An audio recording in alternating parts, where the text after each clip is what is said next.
నమస్తే, welcome to I news. గత కొంతకాలం క్రితం ఒక్కసారి మనం గుర్తు చేసుకుంటే లాక్డౌన్ టైంలో ప్రపంచం పడ్డటువంటి ఇబ్బందులు, ఒక్కసారిగా ప్రపంచం స్తంభించిపోయింది, ఆర్థిక వనరులు దెబ్బతిన్నాయి, బయటికెళ్ళి మనిషి పలకరించేటువంటి పరిస్థితి లేదు, మాస్కులు వేసుకొని మాట్లాడుకోవాల్సినటువంటి పరిస్థితి. ఒక వ్యక్తి చనిపోతే కనీసం ఆ శవాన్ని తీసుకెళ్లడానికి కుటుంబ సభ్యులు కూడా భయపడేటువంటి పరిస్థితి. ఆ తర్వాత మళ్ళీ రెండోసారి కూడా అలాగే జరిగింది. మళ్ళీ లాక్డౌన్లు, మళ్ళీ చావు బ్రతుకులు. సో కరోనా అన్న పేరు వింటే ప్రపంచం మొత్తం గుండెల్లో వణుకు వచ్చేలాగున్నటువంటి పరిస్థితి. సో అట్లాంటి కరోనా మహమ్మారి మళ్ళీ వచ్చింది. ఇప్పుడు భారత్ను భయపెడుతోంది. ఒక్క రోజులోనే ముంబైలో 53 కేసులు వెలుగు చూశాయి. నిన్నటి వరకు దేశం మొత్తం మీద 257 కేసులుంటే ఇవాళ ఒక్క రోజే 53 కేసులు, అందులోనూ ముంబై లాంటి బిజీ నగరంలో బయటపడడంతో దేశం మొత్తం ఒక్కసారిగా ఉలిక్కిపడింది. సింగపూర్, హాంకాంగ్లలో వేలాది మంది ఇప్పటికే కరోనా బారిన పడ్డారని ఒక చర్చ దేశవ్యాప్తంగా నడుస్తోంది. సో ఇట్లాంటి సమయంలో ఊపిరి పీల్చుకునేటువంటి గ్యాప్ కూడా లేకుండా ఇండియాలోకి ఎంట్రీ ఇచ్చి ఉక్కిరి బిక్కిరిగా చేస్తోంది కోవిడ్. JN.1గా చెబుతున్నటువంటి ఈ కొత్త వేరియంట్ను అంత తేలిగ్గా తీసుకోకూడదు అన్నది డాక్టర్లు చెబుతున్నటువంటి మాట. కరోనా సమయంలో ఎట్లాంటి జాగ్రత్తలు తీసుకున్నారో ఇప్పుడు కూడా అలాగే అప్రమత్తంగా ఉండాలని చెబుతున్నారు. గొంతులో గరగర, నిద్ర పట్టకపోవడం, యాంగ్జైటీ, ముక్కు నుంచి నీరు కారడం, దగ్గు, తలనొప్పి ఎక్కువగా ఉండడం, నీరసపడ్డం, ఇట్లాంటి లక్షణాలు ఈ కొత్త వేరియంట్లో కనిపిస్తున్నాయి. 2 డోసుల వ్యాక్సిన్ వేసుకున్నా, ఆపై బూస్టర్ డోస్ కూడా తీసుకున్నామని మనం నిర్లక్ష్యంగా ఉంటే ఇబ్బందులు తప్పవంటున్నారు నిపుణులు. ముంబైకి అంతర్జాతీయ పర్యాటకులు ఎక్కువగా వస్తూ ఉంటారు. అక్కడ టెస్ట్ చేయగానే ఒక్క రోజులోనే 53 కేసులు గుర్తించారు. మిగతా ఎయిర్పోర్టుల్లో కూడా పరీక్షలు నిర్వహిస్తే ఈ సంఖ్య ఇంకా పెరగొచ్చని అనుమానాలు బయటకు వస్తున్నాయి. సమ్మర్ వెకేషన్ కోసం చాలా మంది భారతీయులు ఇప్పటికే సింగపూర్, హాంకాంగ్ టూర్లకు వెళ్లారు. తిరిగి వచ్చిన వాళ్ళంతా ఈ వైరస్ను తీసుకొస్తున్నారా అన్న అనుమానాలు ఎక్కువ కనిపిస్తున్నాయి. అటు ముంబై కార్పొరేషన్లో అధికారులంతా కూడా అప్రమత్తమయ్యారు. చాలా వరకు వైరస్ బాధితులు ఇంట్లోనే హోమ్ క్వారంటైన్లో ఉండి ట్రీట్మెంట్ తీసుకుంటున్నారు. అయితే ఇప్పటి వరకు మరణాల సంఖ్య మాత్రం లేదు. అవసరమైతే చికిత్స అందించేందుకు అంబులెన్స్లను కూడా సిద్ధం చేస్తున్నారు. సో ఈ పరిస్థితులు ఏం జరుగుతుందో అనేది అలా ఉంచితే గనక తప్పకుండా ఒక జాగ్రత్తలో మనం జాగ్రత్తగా ఉండాల్సినటువంటి పరిస్థితి మాత్రం ఖచ్చితంగా కనిపిస్తోంది. ఎట్టి పరిస్థితుల్లో ఈ కోవిడ్ మహమ్మారిని నమ్మొద్దు. సో ఈ వేరియంట్ కూడా కొంత సీరియస్గా ఉంది. కొత్త వేరియంట్, దీన్ని తేలిగ్గా తీసుకోకూడదని ఇప్పటికే డాక్టర్స్ దగ్గర నుంచి వస్తున్నటువంటి మాట. సో దీనికి సంబంధించినటువంటి లక్షణాలు కూడా కనిపిస్తున్నాయి. సో ప్రభుత్వాలు కూడా త్వరితగతిన నిర్ణయాలు కూడా తీసుకుంటున్నాయి. సో ఇట్లాంటి నేపథ్యంలో ఒకసారి దీంట్లో మనతో పాటు జాయిన్ అవుతున్నారు మా కరెస్పాండెంట్ నవీన్ అండ్ హరీష్ కూడా మనతో పాటు అందుబాటులో ఉన్నారు. Yeah Naveen, good afternoon.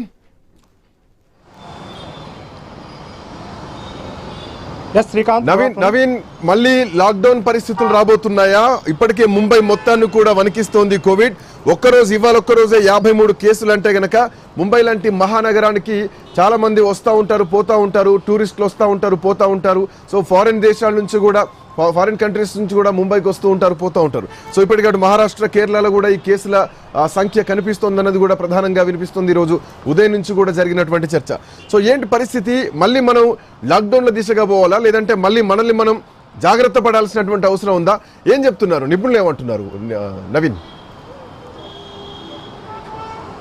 Srikanth, మనం చూడొచ్చు ప్రస్తుతానికి భారత్ని గజగజ ఉనికిస్తుంది మరోసారి కరోనా అని చెప్పుకోవచ్చు. ఎందుకంటే గత 5 ఏళ్ల కిందట కంటి మీద కునుకు లేకుండా చేసింది కరోనా. చాలా కుటుంబాలను కూడా చిన్న భిన్నం చేసినట్టు పరిస్థితి మనం చూడొచ్చు. ఎందుకంటే కొడుకు తండ్రి లేకుండా, భార్యకి భర్త లేకుండా, ఇట్లా అనేక మంది కూడా చనిపోయినట్టు పరిస్థితి కనపడుతుంది. కానీ అలాంటి కరోనా మళ్ళీ కూడా వైరస్ విజృంభిస్తున్నట్టు పరిస్థితి కనపడుతుంది. ఇప్పటికే భారత్ని టచ్ చేసినట్టు పరిస్థితి మనం చూడొచ్చు. నిన్నటి వరకు కూడా భారత్లో దాదాపుగా 257 కేసులు ఉన్నటువంటి పరిస్థితి కనపడుతుంది, యాక్టివ్గా ఉన్నటువంటి పరిస్థితి కనపడుతుంది. కానీ ఈరోజు ఒకేసారి కొద్దిసేపటి కిందట మనం చూడొచ్చు, దాదాపుగా అంటే ఒక పూటలోనే ముంబై మహానగరంలో దాదాపుగా 53 కేసులు నమోదైనట్టుగా అధికారులు అయితే చెప్పినట్టు పరిస్థితి కాబడుతుంది, వైద్య అధికారులు నిర్ధారించినట్టు పరిస్థితి కాబడుతుంది. అంటే కరోనా భారత్కు చేరిందని చెప్పుకోవచ్చు. ఇప్పటికే ముంబై లాంటి నగరాల్లో భారీ ఎత్తున కూడా కేసులు నమోదవుతుంది. దాదాపుగా ఇప్పటివరకు మనం చూసుకున్నట్టయితే పొద్దున్న నుంచి జస్ట్ ఇప్పటివరకు మన దగ్గర ఉన్న అప్డేట్ ప్రకారం అయితే 53 కేసులు ఒక ముంబై నగరంలోనే నమోదైనట్టుగా వైద్యులైతే నిర్ధారణకు వచ్చినట్టు పరిస్థితి కాబడుతుంది. ఖచ్చితంగా మాస్క్ మాత్రం వాడాల్సి అవకాశం ఉంటుంది. ఎందుకంటే మనం చూసుకోవచ్చు హైదరాబాద్ లాంటి మహానగరాల్లో అంటే ఇటు ఎయిర్పోర్ట్లు కానివ్వండి, మెట్రో కానివ్వండి, బస్ స్టాండ్లు కానివ్వండి, ఎక్కడికి వెళ్ళినా సరే పూర్తి స్థాయిలో కూడా గుంపులుగా కూడా జనాలు ఉండేటువంటి పరిస్థితి కనపడుతుంది, పబ్లిక్ కూడా ఉన్నటువంటి పరిస్థితి కనపడుతుంది. ఖచ్చితంగా ఇప్పుడు మాస్క్ ఖచ్చితం అని చెప్పేసి కూడా వైద్యులు చెప్తున్నారు. ఖచ్చితంగా కూడా కేర్ తీసుకోవాలి, ఎందుకంటే నిర్లక్ష్యం వహించొద్దు. ఎందుకంటే కరోనా మనం చూడొచ్చు, కరోనా ఎంతమందిని ఎలాంటి ఇబ్బంది పెట్టిందో చూడొచ్చు. దేశాన్ని మొత్తం కూడా కుదిపేసినటువంటి ఒక దేశమే కాదు, ఆ పూర్తి స్థాయిలో కూడా ఇతర దేశాలను కూడా కుదిపేసినటువంటి పరిస్థితి కరోనాకు ఉన్నటువంటి పరిస్థితి కాబడుతుంది. ఎందుకంటే చాలా మంది కూడా చాలా నష్టపోయారు, దేశం కూడా నష్టపోయినటువంటి పరిస్థితి కాబడుతుంది. అలాంటి కరోనా వైరస్ మళ్ళీ కూడా భారత్ తాకినట్టు పరిస్థితి కనపడుతుంది. ఇప్పటికే మనం చూసుకుంటే దాదాపుగా వందల సంఖ్యలో కూడా భారత్లో కేసులు నమోదవుతున్నట్టు పరిస్థితి ఇక్కడ క్షుణ్ణంగా కనపడుతుంది. ఎందుకంటే పూర్తి స్థాయిలో మనం నవీన్ ఇక్కడ గతంతో పోల్చుకుంటే కరోనా అంటేనే ఒక భయపడేటువంటి పరిస్థితి కనిపిస్తోంది. అండ్ ఇప్పుడు ముంబైలో ఒక అప్డేట్ వస్తోంది. ముంబైలోని కింగ్ ఎడ్వర్డ్ మెమోరియల్ హాస్పిటల్లో COVID-19తో 2 మృతి చెందారు. అట్ సేమ్ టైం ఇంకొక 2కి కూడా చాలా సీరియస్గా ఉందని డాక్టర్లు చెప్తున్నటువంటి పరిస్థితి.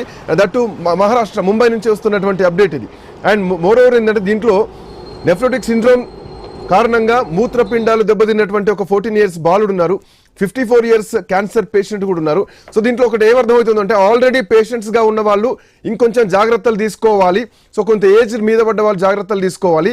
అండ్ ఎవరైతే కిడ్నీ సంబంధించినటువంటి డిసీజెస్ ఉంటాయో సో వాళ్లకు ఇంకా కొన్ని జాగ్రత్తలు ఎక్కువగా తీసుకోవాలి అన్నది చెప్తుంది. సో ఇప్పటివరకు అఫీషియల్గా మరణాల సంఖ్య లేకున్నా కానీ బట్ ముంబైలో మాత్రం COVID-19తో 2 చనిపోయారనేది మాత్రం ఒక అప్డేట్ స్పష్టంగా తెలుస్తుంది.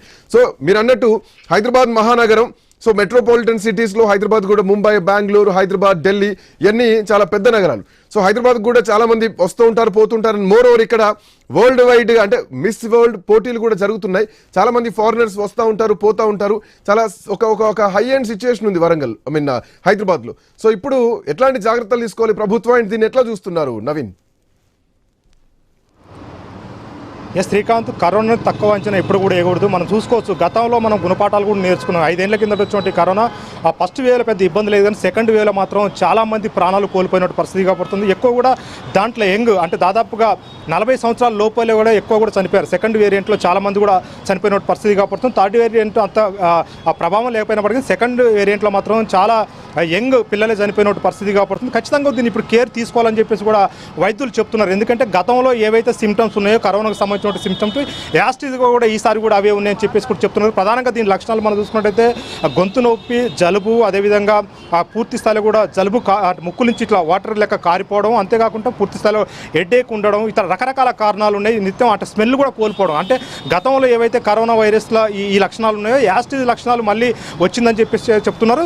ప్రధానంగా ఇప్పుడు మనం చూసుకున్నట్టయితే ఇప్పుడు కరోనాకు సంబంధించి అంటే JN.1గా దీన్ని గుర్తించినట్టు పరిస్థితి కాబడుతుంది. JN.1గా కూడా ఈ వేరియంట్ ఉందని చెప్పేసి కూడా, ఈ వైరస్ ఉందని చెప్పేసి కూడా వైద్యులు చెప్తున్నారు. మనం ప్రధానంగా చూసుకోవచ్చు ఇప్పుడు హైదరాబాద్ ప్రధాన సెంటర్లో ఉన్నాం. ఇక్కడ పూర్తి స్థాయిలో చూసుకున్నట్టయితే ఎక్కడ కూడా అంటే ఏ ఒక్కరు కూడా మాస్క్ వాడనట్టు పరిస్థితి కాబడుతుంది. ఎందుకంటే గతంలోనే మనం చూసుకున్నట్టయితే నిన్ననే ఒక పక్క కరోనా కేసులు భారత్లో నమోదవుతున్నాయి. దాదాపుగా 257 కేసులు భారత్లో నమోదైనవి చెప్పారు. అంతేకాకుండా ఈ రోజు మనం చూసుకున్నట్టయితే ఇప్పటివరకు ఉన్నటువంటి అప్డేట్ ప్రకారం ఒక్క నగరమే అంటే భారతదేశంలో ఉండే ఒక ముంబై నగరంలో దాదాపుగా ఇన్ని కేసులు అంటే 53 కేసులు నమోదైనట్టు పరిస్థితి కాబడుతుంది. అంటే ప్రతి చోట కూడా ఈ కేసులు నమోదు. ఎందుకంటే ఇప్పుడు హైదరాబాద్ కూడా పెద్ద నగరం, ఇతర దేశాల నుంచి కూడా ఇక్కడికి వస్తున్నట్టు పరిస్థితి కాబడుతుంది. ప్రధానంగా ఈ వేరియంట్ మొత్తం కూడా బ్యాంకాంగ్ ఇక్కడి నుంచి వచ్చినట్టు పరిస్థితి కాబడుతుంది. ఎందుకంటే పూర్తి స్థాయిలో కూడా వేసవి కాలం కాబట్టి పూర్తిగా కూడా అక్కడ ఎంజాయ్ చేయడానికి ట్రిప్ల కోసం పోతున్నట్టు పరిస్థితి కాబడుతుంది. తిరిగి వచ్చిన వాళ్ళకి ఈ లక్షణాలు ఉన్నట్టుగా అయితే వైద్యులు అయితే గుర్తిస్తున్నట్టు పరిస్థితి మనం చూడొచ్చు. చాలా కేర్గా కూడా తీసుకోవాలి. ప్రభుత్వాలు కూడా ఇమీడియట్గా అలర్ట్ కావాలి. ఎందుకంటే పూర్తి స్థాయిలో కూడా పూర్తిగా మాస్క్ కంపల్సరీ పెట్టాలని చెప్పేసి చెప్పాలి. ఎందుకంటే ఇప్పుడు కూడా ప్రభుత్వం ఎక్కడ కూడా ప్రజల్ని అలర్ట్ చేయట్లేదు. ఎందుకంటే చాలా తీవ్రంగా నష్టపోయే అవకాశం ఉంటుంది. ఏదైనా సరే చిన్న విషయాన్ని చాలా పెద్దగా తీసుకోవాలి. ఎందుకంటే గతంలో మనం గుణపాఠాలు ఇది నేర్చుకున్నాం. ఎందుకంటే కోవిడ్ ఎంత నష్టం చేసిందనేది అందరికీ కూడా తెలుసు. కానీ ఈసారి మాత్రం ఖచ్చితంగా అలర్ట్గా ఉండాలి అని చెప్పేసి కూడా ఐన్స్ ముందే చెప్తుంది. ఎందుకంటే పూర్తి స్థాయిలో కూడా ఎవరైనా సరే మనుషులు ఖచ్చితంగా గ్యాప్ ఉండాలి, వాళ్ళు ఖచ్చితంగా శానిటైజర్ వాడాలి, అంతేకాకుండా మాస్కులు కూడా ఖచ్చితంగా ధరించాలని చెప్పేసి కూడా చెప్తున్న పరిస్థితి మనం చూడొచ్చు. ఎందుకంటే పూర్తి స్థాయిలో కూడా ఇదంతా కూడా ప్రభుత్వం అలర్ట్ చేయాలి. ఎందుకంటే ముంబైని టచ్ చేసినటువంటి కరోనా JN.1గా ఉన్నటువంటి ఈ వేరియంట్ ఇప్పుడు హైదరాబాద్ కూడా వచ్చే అవకాశం ఉంటుంది. ఎందుకంటే ఇక్కడ ఇంకా పూర్తి స్థాయిలో కూడా ఎవరిని కూడా మెడికల్ చెకప్ చేయట్లేదు. కానీ వాస్తవానికి ఇతర దేశాల నుంచి, ఎందుకంటే అంతర్జాతీయ ఎయిర్పోర్ట్ మన దగ్గర ఉంది, ఇతర దేశాల నుంచి కూడా ఎక్కువ ఇక్కడికి వస్తున్నారు. మన వాళ్ళు కూడా ఆ దేశాలకు సమ్మర్ హాలిడేస్గా సెలవులలో అటు పోయి ఇటు వచ్చేటువంటి అవకాశం ఉంది. ఇప్పటికే వస్తున్నట్టు పరిస్థితి కాబడుతుంది. వచ్చిన వాళ్ళందరూ కూడా ఖచ్చితంగా క్వారంటైన్లో ఉండాలి. ఎందుకంటే వాళ్ళకి పొజిషన్ చెప్పలేం, ఎవరు ఎట్లా ఏంటనేది కూడా చెప్పలేం. కాబట్టి అందరూ కూడా పూర్తి స్థాయిలో కూడా కేర్ తీసుకోకపోతే మాత్రం చాలా ఇబ్బంది ఉంటున్న పరిస్థితి కనపడుతుంది. ఎందుకంటే ఈ కేసులు అంటే యాక్టివ్ అవుతున్న పరిస్థితి కనపడుతుంది మనం చూసుకోవచ్చు. ఎందుకంటే ఇప్పటికీ చూసుకుంటే గంటల వ్యవధిలోనే ఆ సంఖ్యలు మనం చూసుకుంటే దాదాపుగా 50 పైచలకు కూడా కేసులు నమోదైన పరిస్థితి కనపడుతుంది. పూర్తి స్థాయిలో కూడా ఒక ముంబై నగరంలో మాత్రమే వెల్లడించిన పరిస్థితి కనపడుతుంది. కానీ మిగతా మెయిన్ నగరాల్లో కూడా పరిస్థితి ఎలా ఉంది ఏంటనేది కూడా తెలియదు. ఎందుకంటే ఏదైనా కానీ పూర్తి స్థాయిలో మాత్రం కూడా అందరూ కూడా అలర్ట్ అయితే ఖచ్చితంగా ఉండాలి. Srikanth, welcome back. Special drive. Corona మళ్ళీ ఎంటర్ అయ్యింది. ఇప్పటికే మహారాష్ట్ర, తమిళనాడు, కర్ణాటక, గుజరాత్, ఢిల్లీ ఈ రాష్ట్రాల్ని కరోనా వణికిస్తోంది. ముంబైలో ఈ ఒక్కరోజే 53 కేసులు బయటపడ్డాయి. నిన్నటి వరకు దేశంలో 257 కేసులు బయటపడ్డాయి. సో ఇప్పటికే ముంబైలోని ఒక హాస్పిటల్లో 2 చనిపోయినట్టుగా తెలుస్తోంది. సో ఆల్రెడీ దాంట్లో పేషెంట్స్గా ఉన్న వాళ్ళు కరోనా కోవిడ్ సోకి చనిపోయినట్టుగా తెలుస్తోంది. సో ఎంతకైనా జాగ్రత్తగా ఉండాలి. హైదరాబాద్ లాంటి మహానగరానికి ప్రపంచవ్యాప్తంగా ఉన్నటువంటి అందరూ వస్తూ ఉంటారు, పోతూ ఉంటారు పర్యాటకులు. ఈవెన్ హైదరాబాద్ నుంచి కూడా వెళ్తూ ఉంటారు. సో ఇలాంటి నేపథ్యంలో అప్రమత్తంగా ఉండాల్సినటువంటి అవసరం ఉంది. మళ్ళీ లాక్డౌన్ దిశగా వెళ్ళొద్దు అంటే మనల్ని మనం సేవ్ చేసుకోవాలి. శానిటైజర్లు వాడాల్సిందే, మాస్కులు వాడాల్సిందే. అండ్ వచ్చేది వర్షాకాలంలో జనరల్గా వచ్చేటువంటి ఫ్లూస్ ఉంటాయి. సో వాటి నుంచి అవి అటాక్ అయితే ఆలోపి కోవిడ్ కనుక విజృంభిస్తే ఇంకా దాని ఎఫెక్ట్ ఎక్కువగా అయ్యేటువంటి అవకాశాలు ఉంటాయి. ఒకసారి మా కరెస్పాండెంట్ హరీష్ కూడా మనతో పాటు అందుబాటులో ఉన్నారు. Harish, good afternoon. So Harish, మళ్ళీ గత కాలాన్ని గుర్తు చేసుకోవడం బట్ తప్పడం లేదు. మళ్ళీ కోవిడ్ వైరస్ మళ్ళీ ఎంటర్ అవుతోంది.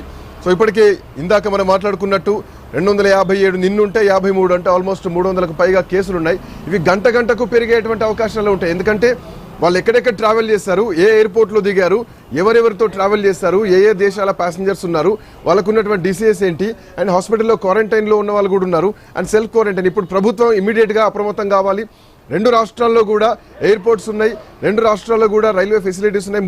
మోర్ ఓవర్ ఎయిర్పోర్ట్స్లో చాలా కట్టుదిట్టంగా ఉండాల్సినటువంటి అవసరం ఉంది. సో ఎట్లాంటి జాగ్రత్తలు ప్రభుత్వం తీసుకోవాలి, అసలు ఏమైనా దీని గురించి ఆలోచన చేస్తుందా హరీష్? ప్రస్తుతానికైతే ఏపీకి సంబంధించినంత వరకు కూడా JN.1 వేరియంట్కి సంబంధించి ఏదైతే కరోనా తర్వాత ఇప్పుడున్నటువంటి JN.1 వేరియంట్గా చెబుతున్నారో JN.1 వేరియంట్కి సంబంధించినటువంటి అంశం పైన వైద్య ఆరోగ్య శాఖ ప్రత్యేకమైనటువంటి దృష్టి సారించి ఇప్పటివరకైతే ఎటువంటి ఇబ్బందికరమైనటువంటి సిచ్యువేషన్స్ ఏపీకి లేవు. అలాంటి సిచ్యువేషన్స్ కూడా వచ్చేటువంటి దాఖలాలు కూడా దరిదాపుల్లో లేకుండా ప్రభుత్వ యంత్రాంగం అంతా కూడా అప్రమత్తమైంది. ముందు జాగ్రత్త చర్యల్లోనే వైద్య ఆరోగ్య శాఖకు సంబంధించినటువంటి యంత్రాంగం అంతా కూడా ఎప్పటికప్పుడు పరిస్థితులను సమీక్షిస్తూ వస్తుంది. ప్రపంచవ్యాప్తంగా వస్తున్నటువంటి వేరియంట్స్కి సంబంధించి, అదేవిధంగా పక్క రాష్ట్రాల నుంచి వస్తున్నటువంటి వేరియంట్స్కి సంబంధించినటువంటి అంశాలు, ఇక కరోనాకు సంబంధించి కోవిడ్-19 తర్వాత ఉన్నటువంటి పరిణామాలు, కోవిడ్-19 ప్రభావం ప్రపంచ స్థాయిలో ఏ విధంగా ఇబ్బంది పెట్టింది, ఏ విధంగా అతలాకుతలం చేసింది అనేటువంటి విషయాలు కూడా చూసినటువంటి సిచ్యువేషన్. ఇప్పుడు కరోనాకు సంబంధించినంత వరకు కూడా కోవిడ్-19 తర్వాత ఉన్నటువంటి పరిస్థితులు JN.1 వేరియంట్కి ఏదైతే ఇప్పుడు ప్రచారం జరుగుతుంది, ఇందుకు సంబంధించి అయితే ఏపీకి సంబంధించినంత వరకు రాష్ట్ర ప్రభుత్వ యంత్రాంగం అయితే ఎప్పటికప్పుడు అప్రమత్తంగా ఉంటుంది. వైద్య ఆరోగ్య శాఖకు సంబంధించినటువంటి యంత్రాంగం వరల్డ్ హెల్త్ ఆర్గనైజేషన్కి సంబంధించి వచ్చినటువంటి మార్గదర్శకాలకు అనుగుణంగా ఎప్పటికప్పుడు వైద్య ఆరోగ్య శాఖకు సంబంధించి ప్రజారోగ్యానికి సంబంధించినటువంటి అంశాలపైన పూర్తి స్థాయిలో అప్రమత్తంగా ఉంటూ ప్రజల్ని అప్రమత్తం చేస్తూనే వస్తుంది. అయితే ఇంకా కరోనాకు సంబంధించి కోవిడ్-19 తర్వాత పరిణామాలన్నీ కూడా చాలా వేగంగా మారుతున్నటువంటి సిచ్యువేషన్ కనిపిస్తుంది. ఇప్పుడు JN.1కి సంబంధించినటువంటి వేరియంట్కి సంబంధించి ఈ వేరియంట్కి సంబంధించినటువంటి అంశాలు కనుక పరిశీలిస్తే కనుక పూర్తిగా ప్రజలకు సంబంధించినంత వరకు కూడా నిర్లక్ష్యం అనేది కూడా ఎట్టి పరిస్థితుల్లో ఉండకూడదు అనేటువంటి ఒక ముందస్తు హెచ్చరిక వైద్య ఆరోగ్య శాఖ నుంచి కూడా ఎప్పుడు నిరంతరం ఉంటూనే ఉంటుంది. ఇది 24 అవర్స్ ఉండేటువంటి ఒక అలర్ట్గా చెప్పుకోవచ్చు. ఎందుకంటే ఈ వేరియంట్కి సంబంధించినంత వరకు కూడా ఎవరైతే కొంతవరకు అనారోగ్యానికి గురవుతారో, కొంతవరకు సైడ్ ఎఫెక్ట్స్కి సంబంధించినటువంటి ఇబ్బందులకు గురవుతారో, కరోనా వచ్చిన తర్వాత కోలుకున్న వారు ఎవరైతే ఉన్నారో వాళ్ళందరికీ కూడా ఒక రకంగా ఇది ఒక హెచ్చరికగా చెప్పుకోవచ్చు. దీనికి సంబంధించినటువంటి వేరియంట్కి సంబంధించినంత వరకు కూడా చాలా సీరియస్గా ఉండేటువంటి సిచ్యువేషన్ కనిపిస్తుంది. ఎందుకంటే ఇప్పుడు ఇండియాలోకి వచ్చింది, ఇండియాలో బొంబాయి లాంటి నగరాలకి JH1కి సంబంధించినటువంటి వేరియంట్కి సంబంధించినటువంటి అంశం వచ్చినటువంటి నేపథ్యంలో ఇప్పుడు ఏపీకి సంబంధించినంత వరకు కూడా అధికార యంత్రాంగం కూడా నిరంతరం ఇప్పుడు అప్రమత్తంగా ఉంటుంది. వైద్య ఆరోగ్య శాఖకు సంబంధించినటువంటి హైదరాబాద్ లాంటి మహానగరం ఉంది హరీష్, అటు ఆంధ్రప్రదేశ్ చూసుకుంటే విశాఖపట్నం, విజయవాడ లాంటి నగరాలు ఉన్నాయి. సో వీటికి ఎక్కువ మంది వస్తూ ఉంటారు ప్యాసింజర్స్, ఎందుకంటే విశాఖపట్నం సమ్మర్ అని చెప్పేసి ఫ్యామిలీతో బీచ్కి వస్తూ ఉంటారు. సో వాళ్ళు కూడా కొంచెం జాగ్రత్త తీసుకోవాలి. అండ్ అక్కడ టెంపుల్స్ ఉంటాయి, సో అటు తిరుపతి లాంటి పుణ్యక్షేత్రాలు ఉంటాయి. చాలా ఒక రకమైనటువంటి జాగ్రత్తలు తీసుకోవాల్సినటువంటి అవసరం ఉంటుంది. సో ఇట్లా నేపథ్యంలో ప్రజలు ఎప్పటికైనా జాగ్రత్తలు తీసుకోవాల్సిందే. బట్ అంతకంటే ఎక్కువ ప్రభుత్వాలు కూడా చాలా ఇమ్మీడియట్ యాక్షన్ తీసుకోవాల్సినటువంటి అవసరం ఉంది. ఎందుకంటే ముంబై పక్కనే మహారాష్ట్ర ఆనుకునే ఉన్నాం. సో ఎట్టి పరిస్థితుల్లో అక్కడి నుంచి ఇక్కడికి, ఇక్కడి నుంచి అక్కడికి ట్రావెల్స్ జరుగుతూనే ఉంటాయి. ఖచ్చితంగా గవర్నమెంట్ ఇమ్మీడియట్గా దీనికి సంబంధించి ఒక యాక్షన్ ప్లాన్లోకి దిగాల్సినటువంటి అవసరం ఉంది. సో ప్రభుత్వాలతో ఏమైనా మాట్లాడే ప్రయత్నం చేస్తున్నారా? వైద్య ఆరోగ్య శాఖ నుంచి ఎట్లాంటి రెస్పాన్స్ వస్తుంది హరీష్? ఖచ్చితంగా మీరు చెప్పినట్టుగా ఇప్పుడు ఎందుకంటే ఇది సమ్మర్ సీజన్ మొత్తం విద్యా సంస్థలన్నిటికీ కూడా సెలవులు కూడా ఇచ్చినటువంటి సిచ్యువేషన్ ఉంది. సెలవులకు ఉన్నటువంటి నేపథ్యంలో ఎక్కడికక్కడ టూరిస్ట్ ప్లేస్లు, టూరిజంకి సంబంధించినటువంటి ప్లేస్లన్నీ కూడా పెద్ద ఎత్తున పర్యాటకులతో నిండిపోయినటువంటి సిచ్యువేషన్ కనిపిస్తుంది. వైజాగ్ కావచ్చు, తిరుపతి కావచ్చు, పెద్ద ఎత్తున ఉన్నటువంటి టెంపుల్ సిటీస్లో పూర్తిగా రష్ వాతావరణం కూడా మనకు కనిపిస్తుంది. ఇక వీకెండ్స్లో అయితే మరింత రష్కి సంబంధించినటువంటి వాతావరణం ఉండేటువంటి అవకాశం కనిపిస్తుంది. సో ఇప్పుడు ఇలాంటి సిచ్యువేషన్స్లో ప్రజారోగ్యానికి సంబంధించినటువంటి అంశాలపైన రాష్ట్ర ప్రభుత్వం నిరంతరం అప్రమత్తంగానే ఉంటుంది. ఎట్టి పరిస్థితుల్లోనూ ఎలాంటి వేరియంట్స్, COVID-19 లాంటి వేరియంట్స్ వచ్చినప్పటికీ కూడా ప్రభుత్వ యంత్రాంగం, వైద్య ఆరోగ్య శాఖకు సంబంధించి ప్రజారోగ్యానికి సంబంధించినటువంటి అంశంలో ఎక్కడ కూడా రాజీ పడినటువంటి దాఖలాలు ఇక రాబోయేటువంటి రోజుల్లో కూడా ఇలాంటి సిచ్యువేషన్స్ ఉంటాయి అనేటువంటి ఒక ముందస్తు హెచ్చరికలు కూడా ఉన్నటువంటి నేపథ్యంలో ప్రజానీకాన్ని కూడా ఎప్పటికప్పుడు అలర్ట్ చేస్తూ రాష్ట్ర ప్రభుత్వం కావచ్చు, ప్రజారోగ్యానికి సంబంధించినటువంటి ఆరోగ్య శాఖకు సంబంధించినటువంటి యంత్రాంగం కావచ్చు నిరంతరం అప్రమత్తంగా ఉంటూ 24/7 పూర్తిగా ప్రజారోగ్యానికి సంబంధించినటువంటి అంశాలను పూర్తిగా ప్రజల్లో అవగాహన కల్పించడం, అదేవిధంగా ప్రజలను ఎప్పటికప్పుడు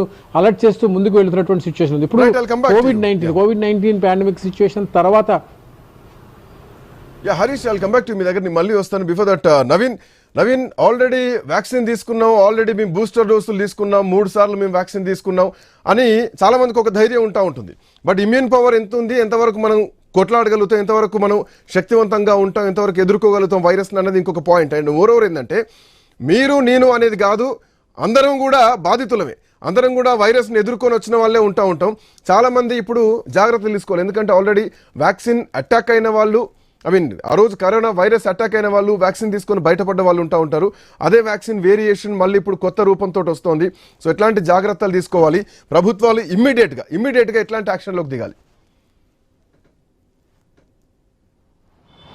శ్రీకాంత్, మనం ప్రజల్ని భయపెట్టట్లేదు, అలర్ట్ చేస్తున్నాం. ఎందుకంటే అది ఆల్రెడీ వైరస్ అనేది ఇండియాకు వచ్చేసినట్టు పరిస్థితి కాపాడుతుంది. 100 కేసులు కూడా నమోదవుతున్నాయి. అయితే ఇక్కడ భయభ్రాంతులు మనం ఏం గురి చేయట్లేదు, అలర్ట్గా ఉండమని చెప్తున్నాం. ఎందుకంటే గతంలో జరిగినటువంటి నష్టాన్ని మళ్ళీ జరగకుండా చూడాలని చెప్పేసి కూడా న్యూస్ అలర్ట్ చేస్తున్నట్టు పరిస్థితి కాపాడుతుంది.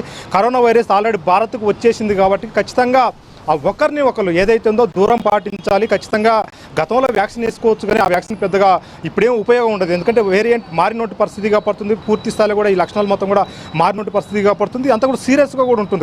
ఎందుకంటే దాదాపుగా కొన్ని కేసులు నమోదవుతున్నాయి. కేసులు నమోదై కూడా ఆ డెత్ కూడా జరిగినట్టు పరిస్థితికి మనం చూడొచ్చు. రీసెంట్గా ఇప్పుడే 2 చనిపోయినట్టుగా మీరే చెప్తున్నట్టు పరిస్థితి కాపాడుతుంది. బ్రేకింగ్ ఎంతని చెప్పారు. అయితే ఈ నేపథ్యంలో పూర్తి స్థాయిలో కూడా అలర్ట్గా ఉండాలి ప్రజలు మొత్తం కూడా. ఎందుకంటే పూర్తి స్థాయిలో కూడా అంతా కూడా పబ్లిక్ ప్లేస్ల కాడ ఖచ్చితంగా ఒకరినొకరిని తాకడం కానివ్వండి, ఖచ్చితంగా మాస్కులు కానివ్వండి, శానిటైజర్ ఇవన్నీ కూడా అంటే పూర్తి స్థాయిలో కూడా అప్రమత్తంగా ఉండకపోతే చాలా నష్టం వాటిల్లోంటి పరిస్థితి కాపాడుతుంది. ఇది పూర్తి స్థాయిలో ప్రభుత్వం చాలా సీరియస్గా తీసుకోవాలి. ఎందుకంటే ప్రభుత్వం అలర్ట్ చేస్తేనే ఏదైనా పూర్తి స్థాయిలో కూడా అందరికీ రీచ్ అయ్యే పరిస్థితి కనపడుతుంది. ఎందుకంటే దీన్ని మనం భయపెట్టేయాలని కాదు, ఎందుకంటే వైరస్ ఆల్రెడీ వచ్చేసింది, ఆ నష్టం కూడా జరుగుతున్న పరిస్థితి కనపడుతుంది. గతంలో జరిగినటువంటి నష్టాన్ని ఈసారి అలాంటి నష్టాలు జరగకుండా చూడాలని ముందు మనం ఐన్స్ ద్వారా అయితే ఒక అలర్ట్ చేస్తున్న పరిస్థితి కనపడుతుంది. ఈ నేపథ్యంలో పూర్తి స్థాయిలో కూడా ఈ ప్రభుత్వం చాలా సీరియస్గా తీసుకోవాలి. ఎందుకంటే మన దగ్గర ఇంకా టెస్టులు స్టార్ట్ కాలేదు కాబట్టి చేస్తే ఖచ్చితంగా కేసులు నమోదయ్యే అవకాశం కూడా ఉంది. ఎందుకంటే ముంబైలో కేసులు ఏదైతే ఉందో అక్కడ టెస్టులు చేస్తున్నారు కాబట్టి అక్కడ కేసులు నమోదవుతున్న పరిస్థితి కాపాడుతుంది. ఒక్క పూటలోనే దాదాపుగా 53 కేసులు కూడా ముంబై నగరంలో ఒక్కరోజే నమోదైన పరిస్థితి కాపాడుతుంది. అది ఎక్కడైనా మన దగ్గర కూడా ఉండే అవకాశం ఉంటుంది. ఎందుకంటే పూర్తి స్థాయిలో కూడా దాని లక్షణాలు ఎట్లా ఉంటాయి ఏంటనేది కూడా మనం ఐ న్యూస్ ద్వారా చెప్తున్నాం. వైద్యులు కూడా మనకి చెప్పిన పరిస్థితి కాపాడుతుంది. గతంలో ఏవైతే లక్షణాలు ఉన్నాయో కరోనాకు సంబంధించినట్టు అలాంటి లక్షణాలే మళ్ళీ ఈ వైరస్కి వైరస్కి ఏదైతే JN.1 వైరస్కి కూడా అదే లక్షణాలు ఉన్నాయని చెప్పేసి కూడా చెప్తున్నారు. ఎందుకంటే పూర్తి స్థాయిలో కూడా ఆ ఆక్సిజన్లు పడిపోవడం, అంతేకాకుండా దగ్గు, జలుబు, తలనొప్పితో పాటు ఆ స్మెల్ అనేది మొత్తం కూడా కోల్పోయే పరిస్థితి కనపడుతుంది. సేమ్ లక్షణాలు కూడా ఉన్నాయి. ఇలాంటి లక్షణాలు ఉంటే మాత్రం ఖచ్చితంగా అలర్ట్ కావాలి, ఇమీడియట్గా ఆ డాక్టర్లను సంప్రదించాలని చెప్పేసి కూడా వైద్యులు చెప్తున్నారు. పూర్తి స్థాయిలో కూడా ఇది ప్రభుత్వం ఒక సీరియస్గా తీసుకోవాలి. ఎందుకంటే ఇప్పుడే ఏదైతే ఉందో కేసులు బయటకు వస్తున్న పరిస్థితి కాపాడుతుంది. ఆ పక్క ఏదైతే ఉందో ఇతర దేశాల నుంచి పర్యాటకాలుగా పోయినటువంటి మన ఇండియన్స్ వచ్చిన వాళ్ళు మొత్తం కూడా తిరిగి వస్తున్నారు. వాళ్ళ దగ్గర నుంచి ఈ వైరస్ వస్తుందని చెప్పేసి కూడా ప్రధానంగా అయితే గుర్తించిన పరిస్థితి కాపాడుతుంది. ఏదైనా సరే ఎయిర్పోర్ట్లలో క్షుణ్ణంగా కూడా టెస్టులు చేయాలి. అదే కాకుండా పూర్తి స్థాయిలో కూడా అందరూ కూడా అలర్ట్ ఉండాలి. అంటే మన దగ్గర ఉన్నటువంటి పూర్తి స్థాయిలో కూడా మనం చూసుకున్నట్టయితే తెలంగాణతో పాటు ఏపీలో కూడా పూర్తి స్థాయిలో ఎయిర్పోర్ట్ ఉన్నటువంటి పరిస్థితి కాపాడుతుంది. Naveen 1 second I come back to you. మనతో పాటు కరెస్పాండెంట్ వర్మ అందుబాటులో ఉన్నారు తిరుపతి నుంచి. Varma, good afternoon. So COVID-19 మళ్ళీ విజృంభిస్తోంది. ఆసియాలో ఉన్నటువంటి కొన్ని ప్రాంతాల్లో ఇప్పటికే COVID-19 కేసులు నమోదవుతున్నాయి. సింగపూర్, హాంకాంగ్, థాయిలాండ్ లాంటి ఇంకా కొన్ని దేశాల్లో కేసులు పెరుగుతున్నాయి, అంతకంతకు పెరుగుతున్నాయి. అండ్ మోర్ ఓవర్ ఒమిక్రాన్ ఉప వేరియంట్లు ఏవైతే ఉన్నాయో JN.1, LF7, NB1.8 ఇవి ఈ కేసులకు ప్రధానమైనటువంటి కారణంగా కనిపిస్తున్నాయి. అండ్ మోర్ ఓవర్ ప్రస్తుతానికి భారతదేశంలో ఇప్పటి వరకు అంటే నిన్న 257 కేసులు ఉంటే ఈరోజు 53 ఒక్క ముంబైలోనే. ఓవరాల్గా 310 కేసులు ఈరోజు మనం భారతదేశంలో చూస్తున్నాం. అండ్ కొన్ని వర్షన్స్ ఏముంటున్నాయంటే ఎక్కువగా హాస్పిటల్ క్వారంటైన్లో ఉండాల్సినటువంటి అవసరం లేదు అని కొంతమంది డాక్టర్లు చెప్తున్నా కానీ మన జాగ్రత్తలో మనం ఉండాలి. ఎందుకంటే ముంబైలో ఇప్పటికే 2 COVID-19 ఈ వైరస్తో చనిపోయారన్నది ఇంకోటి తెలుస్తుంది. బట్ కొంత జాగ్రత్తగా ఉండాలి. కొంత మనం ప్రజల్ని అలర్ట్ చేయాల్సినటువంటి అవసరం ఉంది. తో పాటు ప్రభుత్వాలను కూడా అలర్ట్ చేయాల్సినటువంటి బాధ్యత మన పైన ఉంది. సో ఏం చెప్తున్నారు వర్మ? ఎందుకంటే తిరుపతి లాంటి ఒక ఆధ్యాత్మికమైనటువంటి ప్రాంతానికి లక్షల్లో భక్తులు వస్తూ ఉంటారు, పోతూ ఉంటారు. ముంబై నుంచి రావచ్చు, సౌదీ నుంచి రావచ్చు, లేదంటే థాయిలాండ్ నుంచి రావచ్చు, సింగపూర్ నుంచి రావచ్చు, ఎక్కడి నుంచి రావచ్చు. బట్ కొన్ని జాగ్రత్తలు తీసుకోవాల్సినటువంటి అవసరం ఉంది. సో ఎట్లా చూస్తున్నారు వర్మ? అక్కడ పరిస్థితులు ఏంటి? ఏమైనా ప్రభుత్వం నుంచి కానీ ఆరోగ్య శాఖ నుంచి కానీ ఏమైనా కొంత సమాచారం వస్తుందా? ఇప్పుడు దేశవ్యాప్తంగా మళ్ళీ కూడా కోవిడ్ కేసులు పెరుగుతున్న నేపథ్యంలో ఇప్పటికే కేంద్ర ప్రభుత్వం అనౌన్స్ చేసినట్టుగా నిన్న 257 కేసులు, ఈ రోజు మరో 50 పైన కేసులు వస్తున్న నేపథ్యంలో తిరుమల లాంటి ప్రసిద్ధ పుణ్యక్షేత్రం ఎంతో జాగ్రత్తగా ఉండాల్సి ఉంటుంది. ఎందుకంటే ప్రస్తుతానికైతే ఎలాంటి జాగ్రత్త లెక్కన కనబడటం లేదు. అయితే ప్రస్తుతం కేసులు ఉన్న నేపథ్యంలో ఇప్పటికైనా జాగ్రత్తలు తీసుకోవాల్సిన పరిస్థితి అయితే ఏర్పడుతుంది. ఎందుకంటే పక్కనే పొరుగునే ఉన్న తమిళనాడులో కూడా కేసులు ఎక్కువ సంఖ్యలో ఉండటంతో నిత్యం కూడా తమిళనాడు నుంచి ఎక్కువగా దాదాపు 30% భక్తులు తిరుమలకు వస్తూ ఉంటారు. కాబట్టి టీటీడీ ఇప్పుడే ముందుగా జాగ్రత్తలు తీసుకుంటే బాగుంటుందన్న అభిప్రాయం కూడా ఉంది. గతంలో కోవిడ్ వచ్చినప్పుడు టీటీడీ జాగ్రత్తలు అయితే తీసుకుంది. అప్పట్లో ఎప్పుడు లేని విధంగా కూడా శ్రీవారి దర్శనం కూడా దాదాపు కొన్ని నెలల పాటు నిలిపివేయాల్సిన పరిస్థితి అయితే ఏర్పడింది. ఆ తర్వాత ప్రత్యేక జాగ్రత్తలు తీసుకుంటూ కూడా తర్వాత టోకెన్ విధానాన్ని, ముందస్తు టోకెన్ ఇప్పుడు ఏదైతే అమలు అవుతుందో అది అప్పటి నుంచే ఉచిత టోకెన్ దర్శన విధానం అయితే ప్రారంభమైంది. అప్పటి నుంచి కూడా ఇప్పటి వరకు కూడా టోకెన్ అయితే కొనసాగుతుంది. అయితే భక్తుల సంఖ్య మళ్ళీ యథావిధిగా పెరుగుతున్న పరిస్థితి అయితే ఉంది. ప్రస్తుతం వేసవి సెలవులు కూడా ఉన్న నేపథ్యంలో పెద్ద సంఖ్యలో లక్షలాదిగా తిరుమలకు వస్తున్నారు. ప్రస్తుతం తిరుమలలో దాదాపు 2 కిలోమీటర్ల మేర కంపార్ట్మెంట్ల వెలుపల లైన్లు బారులు తీరిన పరిస్థితి అయితే ఉంది. ప్రస్తుతం కోవిడ్ కేసులు పెరుగుతున్న నేపథ్యంలో ఇది ప్రమాదకరంగా కూడా చెప్పుకోవచ్చు. మరి దీనిపైన అత్యవసరంగా కూడా టీటీడీ అలాగే ఏపీ ప్రభుత్వం కూడా దీని మీద చర్యలు తీసుకుంటే బాగుంటుందనే అభిప్రాయం అయితే వ్యక్తం అవుతుంది. అయితే తొలిగా ఏదైతే కరోనా కేసులు వచ్చినప్పుడు ఉన్నంత తీవ్రత ఆ తర్వాత కూడా కేసులు నమోదైనప్పటికీ కూడా లేవని కొంతమంది అయితే నిపుణులు అయితే భావించారు. ప్రస్తుతం అయితే ఏదైతే J1 లాంటి మళ్ళీ వైరస్ వస్తుందో మరి దీని తీవ్రత ఎంతవరకు ఉంటుంది, ఇది ఏ మేరకు ఏదైతే గతంలో మనం వేసుకున్న వ్యాక్సిన్ లాంటివి ఏమాత్రం వీటిని నిరోధిస్తాయి అనేది కూడా ప్రస్తుతం ప్రశ్నార్థకంగా ఉంది. ఏదేమైనప్పటికీ కూడా ముందు జాగ్రత్త తీసుకుంటే అన్ని విధాలుగా బాగుంటుంది. గతంలో ఏదైతే విధానం అవలంబించారో అలాంటి చర్యలు టీటీడీ కూడా తీసుకోవాల్సి ఉంటుంది. అలాగే ఏపీలో కూడా మిగతా ప్రభుత్వ ఆసుపత్రుల్లో కూడా ప్రత్యేకంగా దీనిపైన అవేర్నెస్ మళ్ళీ కల్పించడం, ఏదైనా టెస్టులు లాంటివి చేస్తే బాగుంటుందన్న అభిప్రాయం అయితే వ్యక్తం అవుతుంది. గతంలో ప్రజలు ఇబ్బందులు ఎదుర్కొన్న నేపథ్యంలో మళ్ళీ అలాంటి స్థితులు పునరావృతం కాకుండా కూడా ఏపీ ప్రభుత్వం కూడా చర్యలు తీసుకుంటే బాగుంటుందన్న అభిప్రాయం అయితే వ్యక్తం అవుతుంది. Right, thank you Varma. So మొత్తానికి COVID-19 మహమ్మారి మళ్ళీ విజృంభిస్తోంది. ఒక ముంబైలోనే ఇప్పటికీ 53 కేసులు వెలుగు చూస్తున్నాయి. సో ఇవాళ ఒక్కరోజు 53. సో ఇది అంతకంతకు పెరిగేటువంటి అవకాశాలు ఉంటాయి. బట్ హాస్పిటలైజ్డ్ క్వారంటైన్ అవసరం ఉండకపోవచ్చు, బట్ మన జాగ్రత్తలో మనం ఉండాలి. ప్రభుత్వాలు కూడా అప్రమత్తంగా ఉండాలి. సో ఎట్లాంటి పరిస్థితులను ఎదుర్కోవడానికి సిద్ధంగా ఉండాలి. ఇప్పటివరకు ఉన్నటువంటి పరిస్థితిని, గత అనుభవాలను దృష్టిలో పెట్టుకొని సో మాస్కులు ధరించడం ప్రధానమైనటువంటి అంశం. ఖచ్చితంగా ఒకరినొకరు కలిసేప్పుడా, లేదంటే ఒకరితో ఒకరు షేక్ హ్యాండ్ చేసేప్పుడా, ఇవన్నీ కొన్ని జాగ్రత్తలు, గత కాలం జాగ్రత్తలు మళ్ళీ పాటించాలి. అండ్ మోరోవర్ భయపెట్టడం కాదు, భద్రంగా ఉండమని కోరడం ఐ న్యూస్ యొక్క ప్రధానమైనటువంటి ఉద్దేశం. That's all for now. Survey జన సుఖినో భవంతు.